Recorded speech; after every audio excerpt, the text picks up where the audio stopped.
everybody, welcome back to the Huffman house. Sorry we've been gone for a while. Life, that's all I can say is life.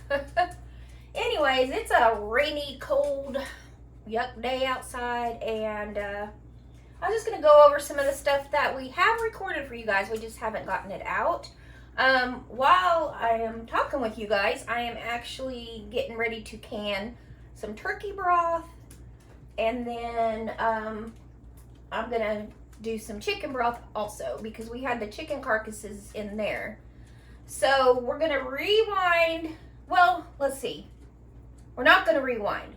We're gonna start from now and we'll go backwards. How does that sound? Okay, because we were talking about the turkey broth. So it's like the week after Thanksgiving, and we did 2 turkeys. They were our turkeys. As you know, if you've been around, we started trying to raise our own turkeys this year. So we had bought 6 bourbon reds. We lost 1 to possibly predators. It just left and never came back. So that left us with 5. Out of the 5, 3 were male and 2 were female. So because of the fact that we want to try and breed and raise our own turkeys, we kept the 2 females and 1 of the males, the biggest male. So that meant we processed 2 of the other 2 males. And I do have some video basically just kind of touching around that. I didn't do like any in-depth video. We do have a butchering video that we've done in the past with the chickens, probably from last year, because I don't know if I recorded any from this year or not. But anyway, so it was our first time, and we were able to process our 2 turkeys on our own here on the homestead. Mike did have to build a bigger cone to put them in, because the one we have for the chickens, it would not work, let me tell you. Those turkeys were pretty big. I will put up here on the video what their live weights were, and then what's called hanging weights are, and that's once you get the innards out and everything. So we did that, and everything went great for the first time doing turkeys. I actually found it a little bit easier to do because I could get my hand in there easier to clean out the inside of them. Whereas with the meat chickens, it's not too bad. But when we do just regular birds, like if we have extra roosters, we'll go ahead and process them to put in the fridge or the freezer. So the opening is, of course, on a turkey a little bit bigger, and that made it a little easier to get the and I feel like the organs just came out easier, and it could be just because I could get in there easier. You know what I'm trying to say. So anyway, yeah, so we had the 2 turkeys that we put into the freezer, and we were going to use for Thanksgiving. And so the plan was to leave 1 bird whole and then part out the other bird to eat it throughout the year. Like we could have just the drums, smoked turkey drumsticks, or make a dinner out of the thighs or whatever. So that was the plan, because I did want to do I wanted to do the extra breast off the one so that we had plenty of breast meat. Me and Mike are pretty much the only ones that eat the dark meat. So I wanted to make sure that there was plenty of white breast meat for family to try, and for leftovers for them and all that kind of good stuff. So he ended up just smoking them both at the same time. And when I tell you, when we first tried our homegrown chicken, we were amazed at the flavor and how juicy the chicken stayed. So we were, of course, curious to see how this was going to go with the turkeys, and sure enough, it was so good. That's all I can say. So good. the moisture was unreal after being smoked. And then reheated also, because he did the smoking the day before, because we like to eat around like 1 o'clock on Thanksgiving. So he did all the smoking the day before. So of course we had to reheat it in the oven. Man, didn't bother them turkeys a bit. They were still so dang juicy. Really enjoyed it. And then we we gave some to family members to try, and then we put up whatever we needed to into the freezer so we can have it whenever we want it. So that's the plan with the turkeys. Now, we did end up building some turkey stalls out by the building. The turkeys wandered off a lot, and they will free range, but they wandered off a lot. And so we were kind of concerned when the two girls start laying, would they just lay who knows where? So what we ended up doing, sorry if that dishwasher is really loud. So what we ended up doing was we built 2 stalls that the turkeys can go in during laying season, and they can sit on their clutch and all that good stuff. So yeah, Mike worked on that, and we had a lean-to coming off his shop, and he just utilized that and built some turkey stalls, or animal stalls in general. We can use them for whatever we want. And we kept them in there for a week so that they knew that was home. And so far that's worked out great. Mike did an amazing job on it. I mean, it looks so good. It makes me very happy. Because, like I was saying, not only just for the turkeys, but if we have an ill animal, other animal or whatever, we can utilize those stalls. So I think we are gonna, right now he built 2, and I think he is planning on building the other 2, because there's 2 more areas that he can build. So that's all the news on the turkeys. Like I said, everything was great. Mike really enjoys them. I enjoy them too. I like to sit out with them. They're really, they're funny. They're really funny. So yeah, so that I don't even know when we did that. I'll put it up here, because I'm not quite sure when we did it. But we also had our 16 meat chickens that we had to do this year. And so we did do that too. Again, I didn't get a whole lot of footage. It was mainly for just to get it done. And like I said, there is one that we've showed before in the past. Pretty much step by step, if you want to go back and look at that. So what I do when I do my turkey broth is what I'm doing right now, as y'all can see, is I cooked it for probably 36 hours. Simmered it with some onions and celery and stuff like that. And then what I do is I take just my strainer part right here, and I strain the broth into these half-gallon jars. Once I do that, I put them in the refrigerator overnight. And the reason for that is, as you can see on this one, it solidifies the fat, and I can get the fat off the top of it.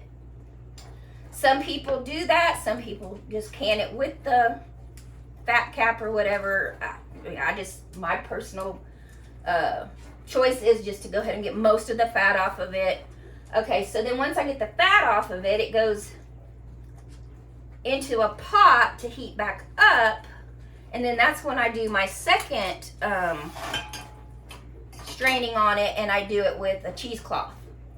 And that way it's double, how do I want to say that? I don't even know the word I'm looking for.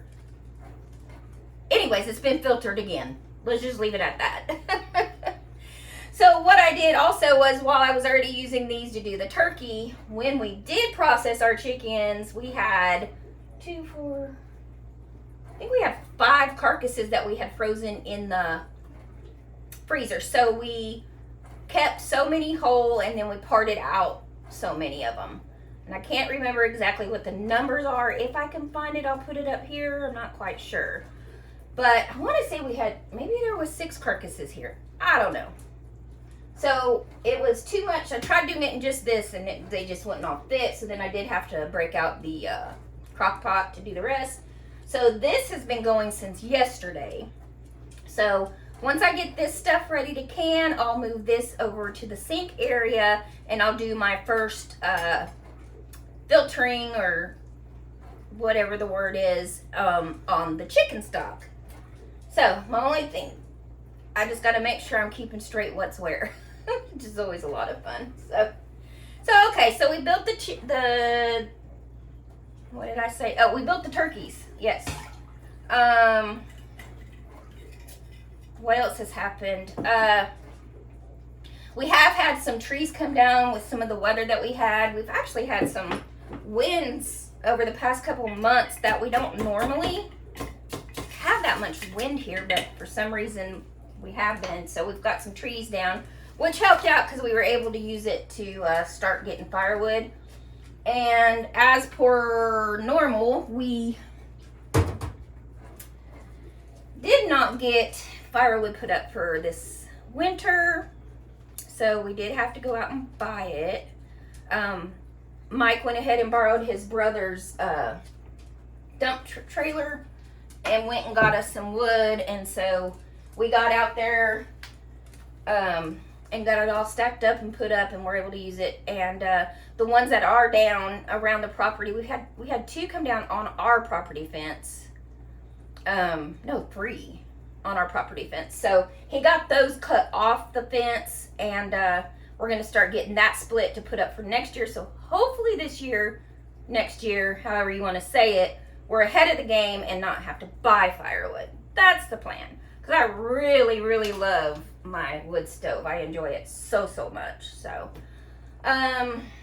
we had some silky / Polishes born out front. What else have we had going on? The pigs are out in the back pasture loving life as per normal. Now, because we got them later in the year than we normally do, I'm just waiting on this to heat up if you're wondering. We got them later on in the year than we normally do. We had to go to a different farm, which I'm pretty sure I mentioned in a previous video. The new people that have taken care of getting us our pigs is F&H Farm, and they're located up by Lexington, North Carolina. So, I mean, just a hop, skip, and a jump for us to go up there, and I love their farm and everything. So, hopefully we'll be continuing to do business with them. That would be great, because we are very happy with the pigs. They're growing out great. Back to what I was saying at the beginning was that because we got them later on in the year, we are going to overwinter them here. We've only done it one other time over winter, and that was our first set of pigs that we ever did. And we woke up on New Year's Day, and one of them was sick. Week later, the second one got sick. We did find a mobile vet, which turned out to be great. I'm hoping he's still in business because we haven't called him in a couple years. We haven't needed to. But just in case. So he was able to take care of it, and they were fine, and we were able to get our meat perfect. So wintering them, overwintering them again this winter is going to be interesting. We're going to try and do our best. So they're out on the back pasture. The Trailer Trash Girls, that group of chickens, are out on the back pasture following the pigs. And a little difficult because we are hitting freezing temperatures overnight, so that our water lines and stuff like that, we're having, of course, our hydrants, we are having to disconnect overnight. So having them all the way back there is a little bit, but at least it's not too bad, and it's better for them to be out on that big pasture. So, I mean, it is what it is. We just put on our big girl pants and just chug along. You know, Mike does most of the chores as far as the animals, except for this week, of course, is what is called his hell week at work. So he's gone pretty much from sun up to sundown. So I take over in that instance and take care of the animals. What else? Oh my goodness. It seems like so much since we last saw you guys. Oh, I did take out we had wrought iron posts on our front porch, and we had the garden girls right in the front, and I was trying to put wood up on the porch in our wood rack, and I took out one of our porch posts. Well, I mean, it was barely still holding it. Boy, I didn't want to have to go tell Mike, but I did. So we ended up having to put, he ended up having to put new porch posts. That was it. Woo! Getting older is so much fun. Porch posts. Yes, so we put up some new porch posts, and we decided to paint our front door to match our shutters. And once the wood, a couple months from now, he said once the wood on the posts is good and dried out, we will be painting that. Also the same color as the door and the shutters. So we got a little bit of work on the outside done, which turned out really great. I love just pulling up and seeing it. It looks so good. Yeah. Needless to say, I'm not allowed on the tractor near the house anymore. Thank goodness I didn't take down the whole porch, because that would have been really bad. I might have really been sleeping with the chickens for quite a while if that would have happened. But anyway, so yeah, we got that done. Yeah, I mean, we harvested our sweet potatoes. What else? We did really good on the sweet potatoes too. In the new beds that we had gotten and everything, I was very, very happy with our sweet potato harvest. I mean, they were just amazing. Peppers there at the end did amazing, as they normally do towards the end of summer, right when it's starting to get cold. And we got our garlic planted. So all that is done. Yeah, I think I pretty much have you caught up for now. Our granddaughter is doing great. She's 7 months old now. We took her to see Santa Claus for the first time. Well, we didn't. We went with her mom and dad, of course. And went and looked at Christmas lights and stuff. She really loved the bright lights and stuff. She's 7 months old. If I didn't say that, I'm saying it again. And then me and my daughter headed out on Black Friday, just because it's always been a tradition for us, and we had a great day doing that. Whew. Yeah. So the homestead's still here. Now that it's cooler, well, right now it's like really cold, but we've got some days coming up that it's going to be only like 50 out. I love that kind of weather. I can get out there and help get wood put up into the wood shed and all that stuff, because in the heat, I just don't do well. But I can go out there in the cold, just put me on a hat and some gloves, and I can work my tail off. So that's the plan, is just to get some more stuff done. I do want to get the water lines ran down to the garden. When that's going to happen, I'm not exactly sure. The turkeys kind of ended up coming before the water system because of, like I said, one of the turkeys being gone missing, and them starting to lay eggs and all that good stuff. So we have lost 2 of our ducks. Well, actually, probably since the last time you've seen us. Our two originals, we lost 1. And then just last week, we lost the other original. So we had 2 original ducks. So they're both gone now. And then we just lost one of our newer ducks that had the angel wing. We lost her. So the ones that just happened this past week, which was one of the original and the one with the angel wing, something was hungry, and you know, that's circle of life, you know, everybody needs to survive. So but we still have 5. So we have 4 girl ducks and 1 drake still. So that's good. And hopefully we'll be able to start raising some more of those too. So, all right, guys, I'm gonna get finished getting this turkey stock ready to can, and that way I can start getting these chicken stock strained. And I think that's about it. Well, I'm sorry we haven't been around. If you could like this video, maybe leave us a comment, any other content you want to see that maybe we haven't done in a while. And yeah. All right, guys, we'll see you next time. Bye.